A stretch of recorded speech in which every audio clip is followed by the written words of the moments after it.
Hey, what's up, Dean? Sear Performance. This is better. We're at the shop today and working on Tony's truck. I did find that this one is completely melted. This is the one with that white spot on it. It was definitely arcing through there. So I got that changed. I put a heat sleeve boot on it. It was a nightmare. I had to use a different wire because the ceramic boot actually doesn't really fit down in there. But you can kind of see that one. There's the heat sleeve boot. It's not really good. That is one of the ICT billet like custom wires. It has a 90-degree boot on the end.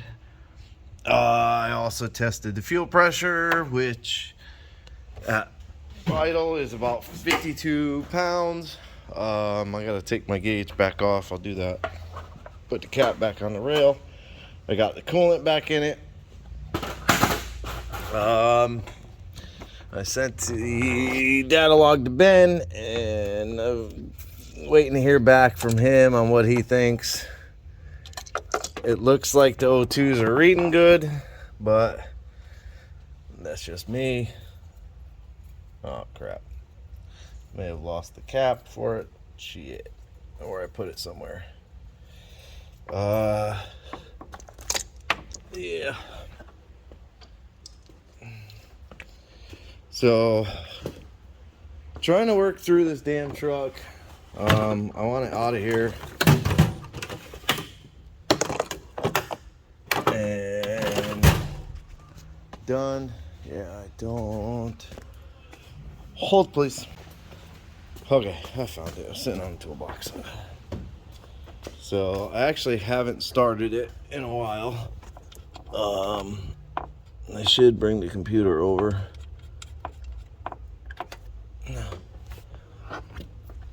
But let's just see. It should be a little bit better, hopefully.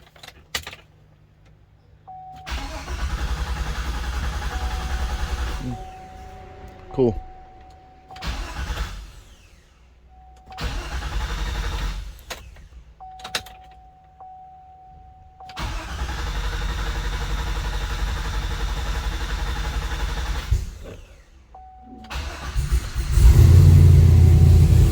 Well, I mean, that wasn't much better, was it?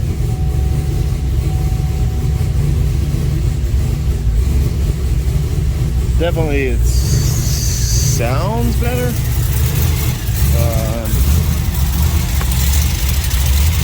Still hear like a couple of tick exhaust noises.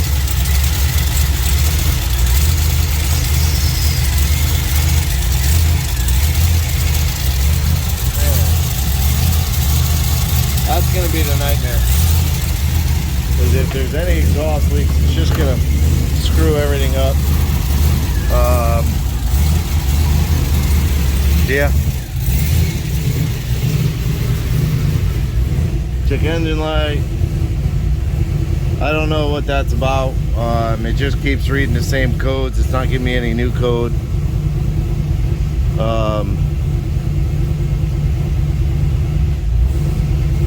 No, I'm not sure. But what a nightmare. And poor Tony keeps calling me, asking me what's going on. I don't, he doesn't quite understand tuning part of it, but you know, I don't know. A couple other things we got. This is something I drew in Fusion. This is a motor for turntable. This is the big turntable that I did. And it's got a motor on it over there with a big gear, and a big rack that I rolled, and it spins that. Then there's that table there that goes in the center, and that lifts up and down. Used to be on that kind of Northern Tool pump table, lift table, whatever you want to call it, but that thing's a pile of crap, and we are redoing it with some big heavy duty jacks. We have 4 of them, so got 4 of those, but these are 1/8 inch stainless plates. I did 4 of them. I had K&T Manufacturing. Dude is awesome. He cut me 4 1/8-inch stainless plates, and I must say I drew these very, very good. They are dead on. Every bolt hole is perfect. I don't have to move anything. Worked out really good. But here's like something super awesome. This is Terminator X V3, or X3. You see X3 there. It used to be X2, but I save X2 just in case, because this is more like a beta version. But they have added some really, really cool stuff. Under Boost, they added Boost versus Dome. I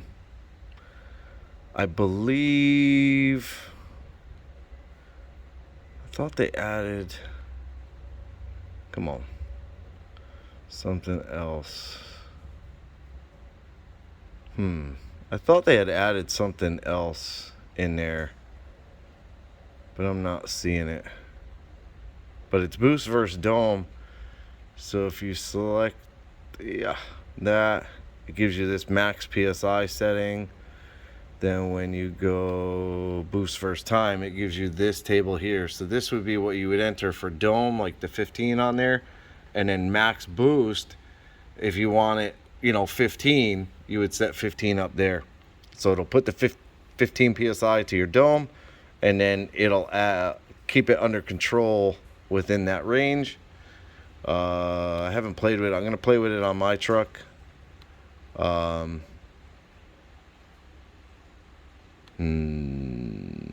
they added this traction control, which is super sick.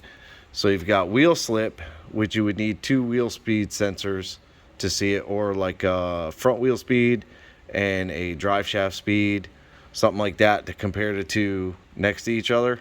And that would be this table: driven speed input, undriven speed input. So this would be like a front tire. And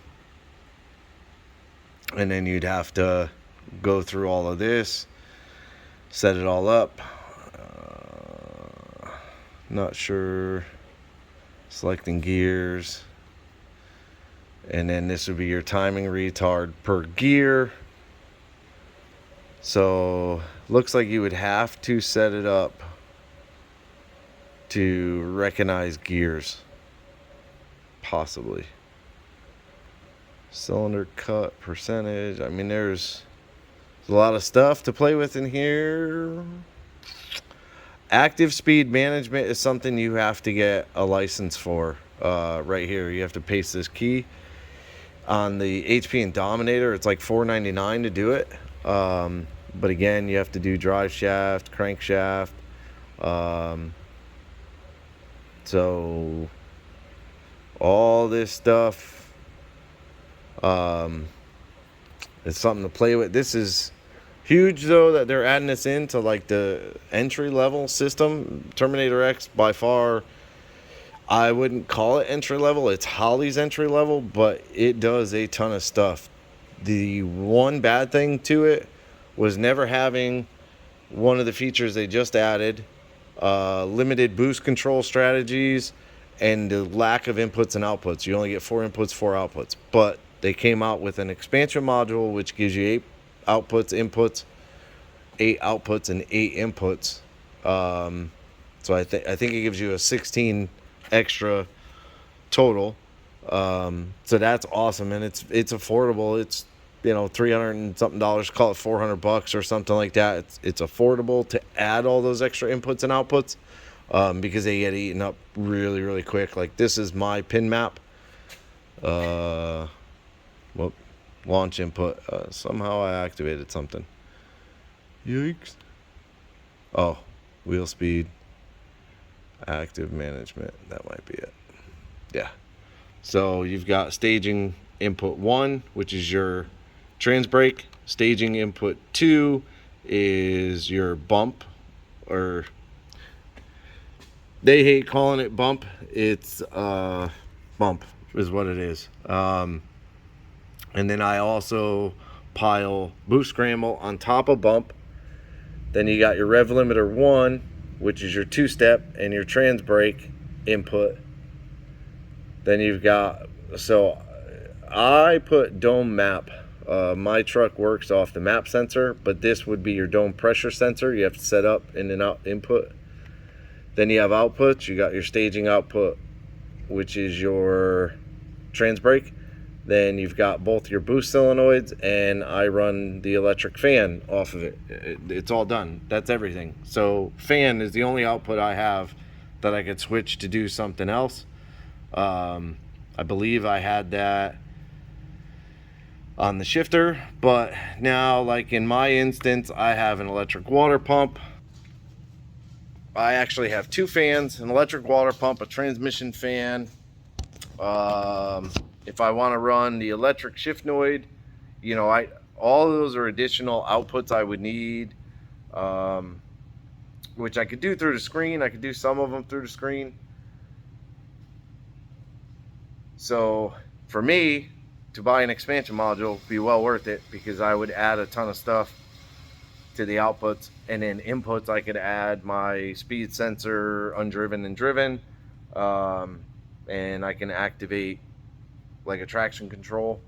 So that's huge. And then the other big thing, something that I've always said I really want, when we wire up these systems, you have no way of testing anything.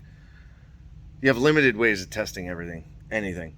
So for like a fan, you could set the temp really low, on temp really low, and get it to kick the fan on. Then you got to change the fan setting back. You know, things like that. You have to change the setting, then change it back to test it. But now, and I don't have an ECU to plug into, but right here it says output test. And Joe Simpson actually put up a video about it, and I'm sure many other people have. But this allows you to trigger every output within the system. So now you could trigger an injector, fan, boost controller, like a Mac valve. You know, you can trigger multiples of everything. This way here, we're done wiring a car, we don't have to take the guess. We can select that output, trigger it, and see if it's working or not. If it's not, we did something wrong, or there's something wrong with the part, whatever. So we don't have to constantly remember to change our settings back. So that's huge. For me, that's big. I don't know who's going to use traction control. I will use it to understand it and get a really good grasp on it. I know I did have one customer call about it. Jeffrey texted about it. So who knows? We may be adding traction control to every vehicle. Who knows? But yeah, so I am waiting on an email from the tuner to see if we are in the ballpark on Tony's truck. I am over it. I tell you that much right now. I also put together Jeff's coils. Trying to stay busy. If you remember in Jeff's video, I used the square coils that he had on his motor, and I kind of rigged a way for them to go together in like more of like a 2 stacked over 2 configuration with the ICT billet. But now I have them all 4 in a row. I had another set of coils off of one of my motors, so I hooked Jeffrey up. Yeah, I mean, that's about it. It's about all I could do. I have to wait for an email. Kind of sucks, but it is what it is. I know he'll get back to me. It's just a matter of time when he'll get back to me. But that's it for this one. Check out the Terminator X, all the new features and stuff. If you need any help, remember, we're a Holley dealer. We're Holley certified. Leave me a comment, like, subscribe, hit the bell to be notified, and have a good day.